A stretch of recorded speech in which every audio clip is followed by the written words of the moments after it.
यावर्षी आमचं ब्रीद आहे मॅजिक ऑफ रोटरी. काहीतरी एक अध्यक्ष नवीन थीम देतो त्याच्यावरती काम करतो.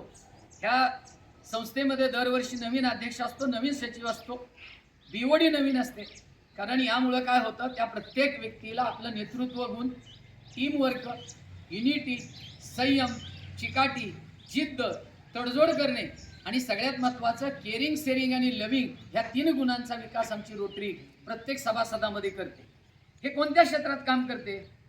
रोटरी साधी काम नाही करत, 7 क्षेत्रामध्ये काम करते. पहिलं काम करते डिजीज प्रिव्हेन्शन अँड ट्रीटमेंट, रोग प्रतिबंध आणि त्याच्यावरती उपचार. वॉटर अँड सॅनिटेशन, तुम्हाला पाणी आणि त्याचं कसे स्वच्छ ठेवायची याबद्दल शिकवतं. मॅटर्नल अँड चाइल्ड हेल्थ, आईचं आणि मुलाचं आरोग्य.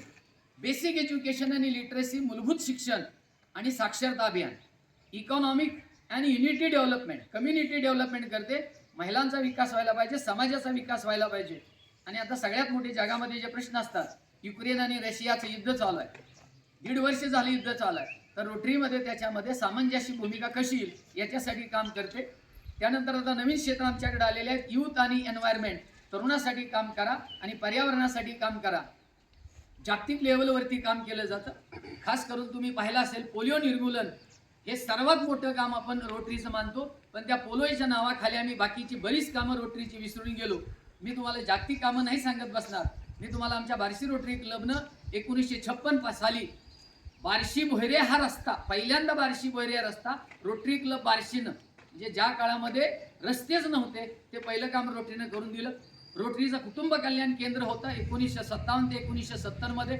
रोटरी नेत्रदान, रक्तदान, तिळेपणावरच्या ऑपरेशन्स करणे, डोळे तपासणी करणे. आता गव्हर्नमेंट आपल्याला BCG लस देते, पूर्वी BCG लस देण्याचं काम रोटरी करत होते.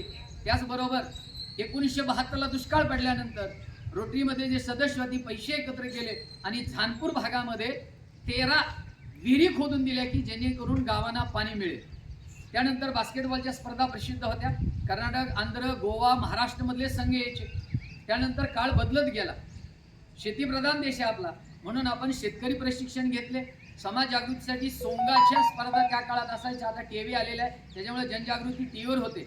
भारुडाच्या स्पर्धा घेतल्या, उद्योजक प्रशिक्षण दिलं, सेंद्रिय शेती. आणि आताच्या काळामध्ये आमची जी रोटरी आहे ती आरोग्य शिबिरं आयोजित करते. त्याचबरोबर नवरत्नाच्या काळात दांडी आयोजित करते.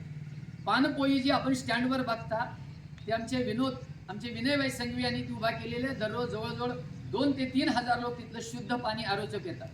त्यानंतर रुबेला नावाची लस, निवारा सेट, हॅपी स्कूल, रायला नावाचे प्रोग्राम चालवले जातात. सध्या आम्ही 12 शाळेमध्ये सायकल बँक केलेली आहे, जिथे आमच्या 130 सायकली मुलींना आम्ही वाटलेल्या आहेत. त्याचबरोबर जनजागृती चालू असते आणि क्लब आमचा वेगवेगळ्या माध्यमातून काम करतो. आजही आम्ही हा जो नेशन बिल्डर अवॉर्ड देतो आहे, जेणेकरून शिक्षकांना थोडीशी उर्मी यावी, आणखीन त्यांनी चांगलं शिकवावं आणि आपल्या शाळेचं नाव व्हावं. कालच मी मॅडमच्या व्हिडिओमध्ये एक पाहिलं की तुमच्या शाळेची एक विद्यार्थिनी MBBS तिनं पूर्ण केलेलं आहे. आम्ही क्लिप करायला सांगितली होती, पण आपल्याकडे सोय नसल्यामुळं थोडीशी आपल्याला क्लिप दाखवता आली नाही. क्लिप का करायला सांगितली मी, कारण तुम्ही ज्या पाठवलेल्या क्लिप होत्या त्या आम्ही रोटरी इंडिया आणि रोटरी इंटरनॅशनलला आम्ही त्या अपलोड केलेल्या आहेत. ते लोक बघतात, फॉलो करतात. म्हणून बाकीच्या शिक्षकांना विनंती आहे, काय होतं या नादानं तरी आपण एक क्लिप करतो, आपला काहीच नाही ना व्हिडिओ. आपण कुणाला आपल्याला बघणार कोण? जर आपण व्हिडिओ करून टाकला तर बघणार ना, तर आपण दुसऱ्याचेच व्हिडिओ बघत बसतो. आपले तर कुणाला बघू द्या ना. आपण केलेलं काम, आपण एवढ्या ग्रामीण भागामध्ये काम करतो हे जगाला कळलं पाहिजे. आता पुढच्या काळामध्ये पुस्तक नाही राहणार, पुढच्या काळामध्ये जे राहणार आहे ते मोबाईलच राहणार आहे आणि त्याच्यावरच जग बघणार आहे तुम्हाला. म्हणून राहिलेल्या शिक्षकांना विनंती आहे,